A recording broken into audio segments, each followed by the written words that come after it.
अस्सलाम वालेकुम। जंहिं बि शख़्स हिकिड़ो कूड़ ॻाल्हायो तव्हां सम्झी वञो त उन कूड़ खे लिकाइण जे लाइ उहो ॿियो कूड़ ॻाल्हाईंदो, वरी उन ॿिए कूड़ खे लिकाइण जे लाइ वरी टियों कूड़ ॻाल्हाईंदो, टें कूड़ खे लिकाइण जे लाइ चोथों कूड़ ॻाल्हाईंदो। ऐं जॾहिं 4-5 कूड़ गॾु थी वेंदा त पोइ उनखे 7 क़िस्म जा कूड़ ॻाल्हाइणा पवंदा ऐं हर कूड़ ते उनजो चहिरो बेनकाब थींदो वेंदो ऐं एॾो शर्मंदो थींदो, एॾो शर्मसार थींदो जॾहिं उनजा कूड़ ज़ाहिर थींदा त मां ही पंहिंजे लाइ छा कयो। जेको बि उनजो क़द बाडी जेका बि उनजी शख़्सियत आहे न, उन शख़्सियत ते एतिरो उनजो असरु पवंदो त मुंहिंजो हिकु मामूली कूड़ पकड़िजी पियो, मुंहिंजी हीअ सॼी जवानी जेको मूं पंहिंजी इज़त ठाही, पंहिंजो उथण वेहण ठाहियो, मां हिकु कूड़ बि ढंग जो न ॻाल्हाए सघियो आहियां।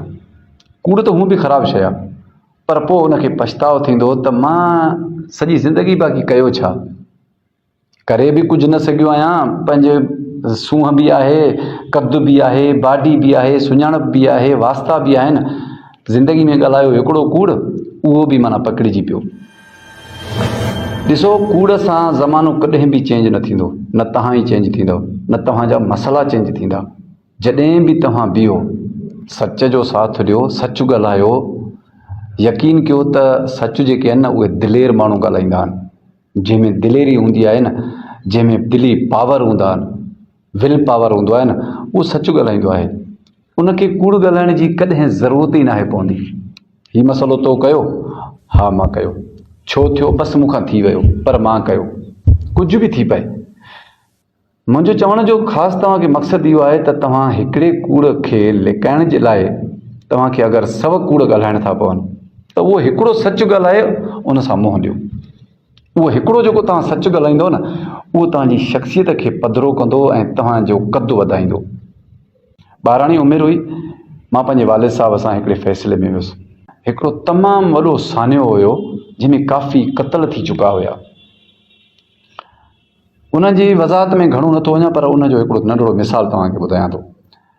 उते जॾहिं खूननि जो हिसाबु थियणु लॻो, सरदार नवाब सभु पुछणु लॻा त फ़िलाणे जो खून कंहिं कयो, फ़िलाणे जो खून कंहिं कयो, फ़िलाणे जो कंहिं कयो। सभिनी माण्हुनि खून जी तस्दीक कई त हीउ खून असां कयो। सम्झी विया आहियो तव्हां? हाणे फ़ैसिले जो रस्तो हिकिड़ो बंदि थी वियो। जेको पहिरियों खून थियो हुयो न, उहो खून जेको आहे त कोई न पियो बासे, जंहिंजे करे ही हेतिरा सारा क़त्ल थिया। उहे सरदार नवाब महशीर सभु परेशान थी वेही रहिया त असांखे रस्तो त निकिरे ई नथो, फ़तवा छाजी कढूं। मिसाल, ही 4 खून हेॾां थिया, 4 खून हेॾां थिया, हिन 8 खूननि जो असां फ़ैसिलो त कयूं, पर जितां शिर पैदा थियो उहो उन खून जो त को ॾस पतो ई कोन्हे। उहो कीअं असां हल कयूं? काफ़ी टाइम इंतज़ारु कंदा रहिया, काफ़ी टाइम इंतज़ारु कंदा रहिया, उन्हनि खे उहो माण्हू न पियो मिले। सभिनी मशीरनि सलाह कई त हाणे भला फ़ैसिले खे वाइंड अप कयूं, ॿियो छा कयूं, ॿी का तारीख़ रखूं, वरी ॾिसूं, ॻोल्हियूं, हर को पंहिंजनि खां पुछा करे, कंहिं नंढे खां वॾे खां हर को पुछा करे त बाबा असल में ही खून कयो कंहिं, त असां उतां स्टार्ट कयूं त पोइ जेको फ़ैसिलो अॻिते थिए। फ़ैसिलो टुटण ते हुयो, सभु उथण ते हुया, माना ॿी तारीख़ रखण ते हुया। उतां हिकिड़ो शख़्स उथियो, उन हथु मथे कयो, उनजो साईं मां 2 मिंट ॻाल्हाईंदुसि। सभिनी जो ध्यानु होॾे हलियो वियो। बाबा ॿुधाए, चई साईं इहो खून मां कयो।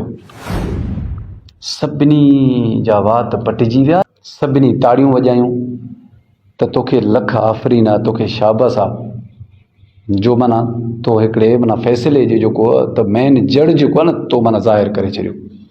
हुन चयो साईं खून मां कयो, वजह छा आहे? सभिनी पुछा कई। जी वजह इहा आहे त इहो माण्हू जेको न शिर कंदो हो, असांजे ॻोठ में ॾाढा मसइला हूंदा, मुंहिंजी हिन सां का बि दुश्मनी कोन हुई। माना मतिलबु हुन घणियूं नाजाइज़ियूं ॿुधायूं, मां उहो वीडियो में बयानु नथो कयां। मुंहिंजे ज़हन में इहा ॻाल्हि आई त मां हिन शैतान खे ख़तमु कयां त सॼो असांजो टुकड़ो जेको आहे न उहो ठरी पवंदो। माण्हू आराम जी निंड बि कंदा, सुकून बि कंदा, अञा राति जो सुम्हूं था मस्तु, को हेॾां लुड़ थो करे, को हेॾां फ़ैर थो करे, को हेॾां हकल थो करे त पहतोड़े पहतो, हर को परेशान थींदो त ॿार बच्चा पोचे मुसलसिल। इहे 2-3 साल असां ईअं ज़िंदगी गुज़ारी। असां इन शैतान खे ख़तमु करण जे करे मां इहो खून कयो। तव्हां जेतिरो जुर्म उते रखो मां भरण लाइ तयारु आहियां, पर न कूड़ो साख खणंदुसि न कूड़ ॻाल्हाईंदुसि। इहो खून मां ई कयो। माण्हू एतिरा ख़ुशि थिया, उन्हनि उथी बयानु कयो, अञा हू महशीर सेट करणु लॻा मसइले खे, त हाणे हिन ते केतिरो जुर्म रखूं। जिन्हनि जो खून थियल हो उन्हनि चयो त असांजो सच ॻाल्हाइण जे करे हिन जे मथां इहो खून जो इल्ज़ाम जेको माफ़ आहे। पर केरु पंहिंजो खून छॾे थो? असां हिन खे इन जे करे इहो खून माफ़ था कयूं त हिन सॼी कचहरीअ में सच ॻाल्हायो। सो चवण जो मक़सदु इहो आहे त सच ॻाल्हाइण सां वॾे मां वॾा मसइला जेके आहिनि न उहे हल थी वेंदा।